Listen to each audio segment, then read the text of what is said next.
এই বৃক্ষের ওপাশ দিয়ে আমি আপনাদেরকে নিয়ে যাব। কত ঘন জঙ্গল, আর এখানকার গাছ ছমছম করা পরিবেশ। দেখুন একটা গুফা, আর এখানে দেখুন পিলু বৃক্ষের ঝাড়ি আছে, পুরো জঙ্গলময় এবং শিয়াকুলের কাটা। মনে হচ্ছে কৃষ্ণের অপেক্ষায় এই সকল গোমাতারা এদিকে তাকিয়ে রয়েছে। আর এখানকার এই যে পরিবেশটাও একটু দেখুন। দেখুন এখানে বেরোনোর কোনো পথ নেই, বৃক্ষ এমন ভাবে পতিত হয়ে আছে। দেখুন আমাকে কিভাবে আসতে হচ্ছে। এখানে একটা প্রাচীন কূপ রয়েছে, দেখুন এই কূপটা কত গভীর।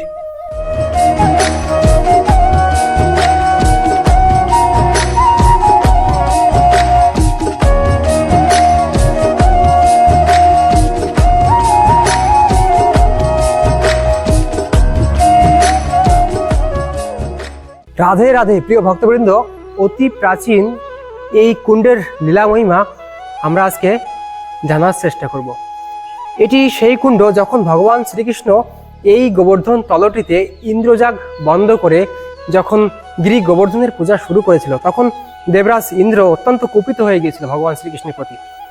তিনি অত্যন্ত ক্ষুব্ধ হয়ে বললেন যে আমার পূজা বন্ধ করে দেয়, এত বড় সাহস, আমি ব্রজভূমি তলিয়ে দিব। তো তখন ইন্দ্র ভগবান শ্রীকৃষ্ণের মহিমা বুঝতে না পেরে তিনি তার যে পাওয়ার আছে সেই পাওয়ার দেখাতে লাগলেন। ইন্দ্রদেব 7 দিন 7 রাত অত্যন্ত ভারী বর্ষণ করেছিলেন এবং এই ব্রজধামকে তলিয়ে দেওয়ার প্রয়াস করেছিলেন। তিনি বজ্র নিক্ষেপ করেছিলেন গোবর্ধনের উপরে এবং ভারী বর্ষণ করেছিলেন। তখন ভগবান শ্রীকৃষ্ণের বয়স মাত্র 7 বছর।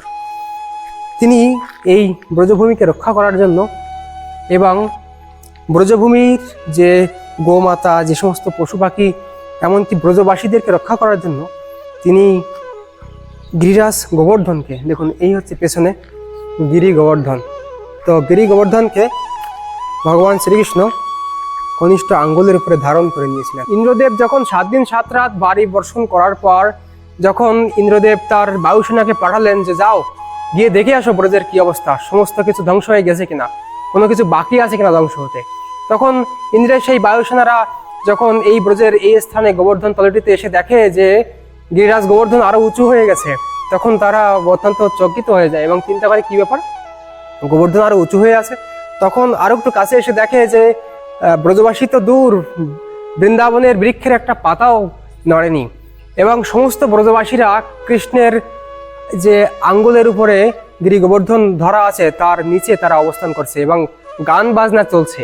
তো এই দৃশ্য দেখে ইন্দ্রের যে বায়ুসেনা ছিল সেই বায়ুসেনা অত্যন্ত বিস্মিত হয়ে যান এবং তিনি ইন্দ্রের কাছে ফিরে যান এবং এই বার্তা দেন। তখন ইন্দ্র নিজের ভুল বুঝতে পারে এবং তখনই ইন্দ্রের সেই জ্ঞান হয় যে না, এটি সাক্ষাৎ ভগবান, তা নাহলে এরূপ আমার এত প্রকোপ কে সহ্য করতে পারে, সেটা একমাত্র ভগবানই হতে পারে। তো তখন ইন্দ্র চিন্তা করলেন যে আমার তো বিরাট অপরাধ হয়ে গেছে, আর ব্রজবাসীদের উপরে অত্যাচার করেছি। তখন ইন্দ্রদেব নিজের ভুল বুঝতে পেরে ব্রহ্মার কাছে যায় এবং ব্রহ্মা তাকে বলে যে দেখো, তুমি অনেক মারাত্মক অপরাধ করে ফেলেছো, তুমি স্বয়ং ভগবানের সঙ্গে এরূপটা করা তোমার উচিত হয়নি। তখন ব্রহ্মাদেব তাকে উপদেশ করেন যে ইন্দ্র, তুমি কৃষ্ণের কাছে যাও এবং গিয়ে ক্ষমা ভিক্ষা করো, কিন্তু তুমি একা গেলে এমনিতেই তোমার উপরে কৃষ্ণ অনেক রেগে আছে, কিন্তু তুমি এক কাজ করো, তুমি যাও স্বর্গের কামধেনু সুরভি গাভী মাতাকে নিয়ে কৃষ্ণের শরণে যাও। তখন ইন্দ্র তার নিজ বাহন ঐরাবতের পিঠে চড়ে সেই আকাশ মার্গ দিয়ে এসেছিলেন এই স্থানে এবং এখানে এসে বিভিন্ন তীর্থের জল দিয়ে ভগবান শ্রীকৃষ্ণের অভিষেক করেছিলেন এবং ঐরাবত সেই স্বর্গ থেকে স্বর্গ গঙ্গাকে এনে এই স্থানে রেখেছিলেন কৃষ্ণের অভিষেক করবেন বলে। তো সেই কারণে এই স্থানটি অতি পবিত্র এবং অতি প্রাচীন একটি লীলাস্থলী, যেখানে ঐরাবত সেই স্বর্গের থেকে গঙ্গাকে নিয়ে এই স্থানে গচ্ছিত রেখেছিলেন এবং সেই গঙ্গার জল দিয়ে ভগবান শ্রীকৃষ্ণের অভিষেক করেছিলেন।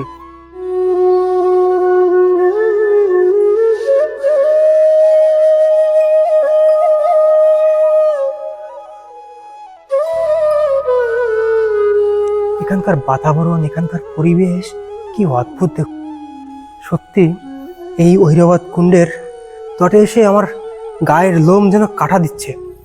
কেননা দেখুন কি অদ্ভুত একটা স্থান, এখানে কেউ আসে না, শুধু আপনাদেরকে এই কুণ্ডের শোভা দর্শন করানোর জন্য আমি এই স্থানে নিয়ে এলাম। দেখুন কত প্রাচীন, এবং এখানকার চারপাশ কতটা পরিপাটিও বটে। এবং দেখুন এইসব বৃক্ষগুলো কিন্তু অনেক প্রাচীন, হ্যাঁ, সেই দাপার যুগের সময়কার বৃক্ষ।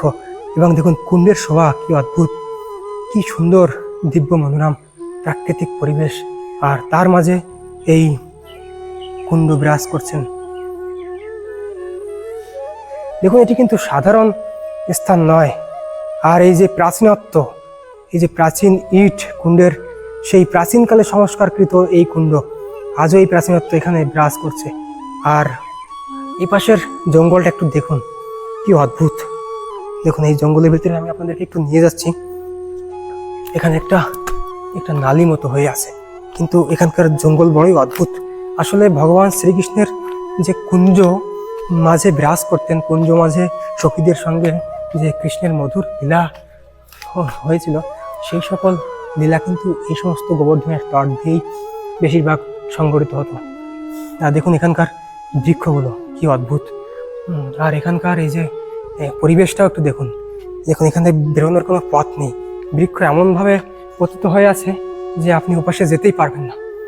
কিন্তু ওপাশে গেলে আপনাকে একটু দেখানোর ইচ্ছা ওপাশটায় কি রয়েছে। দেখুন কত গম্ভীর এই স্থান। দেখুন আমাকে কিভাবে আসতে হচ্ছে, অত্যন্ত বৃক্ষটা অত্যন্ত জড়াবটি হয়ে শুয়ে আছে, এবং এরা অনেক প্রাচীন বৃক্ষ। আর গোবর্ধন তটে কোনো সাধারণ বৃক্ষ থাকে না। এখানে যে সমস্ত প্রাচীন বৃক্ষগুলো রয়েছে না, সেগুলো মুনি ঋষি, তপস্বী। দেখুন আমি চলে আসছি এই স্থানে। দেখুন এখান থেকে কুণ্ডের সৌন্দর্যটা আরো বেশি মাধুর্যপূর্ণ। দেখুন কি দিব্য শোভা। হ্যাঁ, প্রাচীন কুণ্ড কোনো সংরক্ষণ নেই, সেইভাবে পড়ে আছে, কিন্তু শোভা দেখুন। আর এই যে দেখুন আপনাদেরকে একটি প্রাচীন জিনিস দেখাই। এখানে একটা প্রাচীন কূপ রয়েছে। আসলে গোবর্ধন তটে এইভাবে যদি আপনি খুঁটে বেছে দেখেন না, তবে অনেক প্রাচীন জিনিস কিন্তু দেখতে পাবেন। দেখুন এই কূপটা কত গভীর। হ্যাঁ, আর দেখুন এখানে একটা গোমাতার গোশালা রয়েছে। হ্যাঁ, কি সুন্দর তাই না? অপূর্ব এরূপ মনোরম প্রাকৃতিক পরিবেশ, তার মাঝে এতগুলো গোমাতা দেখে সত্যি অনেক আপ্লুত হয়ে যাচ্ছি। মনে হচ্ছে যেন কৃষ্ণ এখানেই রয়েছে আশেপাশে কোথাও। আর গোমাতারা দেখুন এদিকে চেয়ে রয়েছে। হ্যাঁ, মনে হচ্ছে কৃষ্ণের অপেক্ষায় এই সকল গোমাতারা এদিকে তাকিয়ে রয়েছে এভাবে ব্যাকুল হয়ে। তো যখন এই অবধি এসেছি, তখন এখানকার সম্পূর্ণ সৌন্দর্যটা আপনাদেরকে একটু দেখানোর অভিলাষ রয়েছে। আর এমন স্থান দেখুন, এখানে এইরকম দিব্য স্থান আপনি তখনই দেখতে পাবেন যখন প্রভুর কৃপা হবে। কেননা এতদিন এই ব্রজের রাধারানী যতদিন রেখেছেন, তো এতদিন এই ব্রজে পড়ে আছি, কিন্তু এমন দিব্য স্থানের সৌন্দর্য দেখা হয়নি। অথচ গোবর্ধনের তটে এই মধুর লীলাস্থলে রয়েছে। তো প্রিয় ভক্তবৃন্দ, দেখুন এই স্থানে এসে যে কি একটা অদ্ভুত আনন্দ হচ্ছে, মনের ভিতরে একটা দিব্য শান্তি মিলছে। কেননা এটা ভগবান শ্রীকৃষ্ণের অপ্রাকৃত ভূমি। এখানে ভগবান শ্রীকৃষ্ণ সখাদের সঙ্গে গোচারণ করতে এসে কতই না লীলা করেছে। আর এই যে কুণ্ড, এই কুণ্ডের লীলা তো আপনারা শ্রবণ করলেন। আর দেখুন এখানে রয়েছে বানর সেনা। এই বৃক্ষে কিন্তু প্রচুর বানর আছে। হ্যাঁ, এই যে বনশোভা আজও বিরাজ করছে, সেই প্রাচীন যে ছোঁয়া, সেই প্রাচীনত্ব আজও এই বনের মধ্যে বিরাজমান রয়েছে। দেখুন দুই একটি বানর দেখতে পাওয়া যাচ্ছে বৃক্ষের উপরে। আর প্রাচীন বনশোভা কি অদ্ভুত, কি সুন্দর, কি সুন্দর শান্ত মনোরম এবং অতি মনোমুগ্ধকর এই স্থান। আপনাদের কেমন লেগেছে আজকের এই দিব্য লীলাস্থলী দর্শন করে এবং ভগবান শ্রীকৃষ্ণের দিব্য লীলাস্থলীর মহিমা কথা শ্রবণ করে আপনাদের কেমন লেগেছে অবশ্যই কমেন্ট করবেন। তো আজকের ভিডিওটি এখানেই শেষ করছি। জয় শ্রী রাধে শ্যাম।